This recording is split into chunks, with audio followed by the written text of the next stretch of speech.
বাংলাদেশের সোনার বাজারে আবারও বড় ধরনের দামের ঝাঁকুনি দেখা গেছে, যা সাধারণ মানুষ থেকে শুরু করে বিনিয়োগকারীদের মধ্যেও ব্যাপক আলোড়ন সৃষ্টি করেছে। বাংলাদেশ জুয়েলার্স অ্যাসোসিয়েশন বা বাজুসের সর্বশেষ ঘোষণা অনুযায়ী ৪ এপ্রিল ২০২৬ তারিখে দেশের বাজারে সোনার দাম নতুন উচ্চতায় পৌঁছেছে। বর্তমানে ২২ ক্যারেট সোনা প্রতি ভরি ১১.৬৬৪ গ্রাম বিক্রি হচ্ছে ২,৪৪,৭১১ টাকায়, ২১ ক্যারেট ২,৩৩,৫৭২ টাকা, ১৮ ক্যারেট ২,২০,২১৩ টাকা এবং সনাতন পদ্ধতির সোনা ১,৬৩,০৬৩ টাকায় বিক্রি হচ্ছে। এই দামের বৃদ্ধি সাধারণ ক্রেতাদের জন্য বেশ চিন্তার কারণ হয়ে দাঁড়িয়েছে।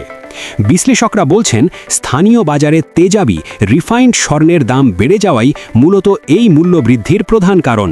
এর পাশাপাশি আন্তর্জাতিক বাজারের অস্থিরতা, ডলারের বিনিময় হার বৃদ্ধি, আমদানি ব্যয়ের চাপ সব মিলিয়ে সোনার বাজারে এই ঊর্ধ্বমুখী প্রবণতা তৈরি হয়েছে।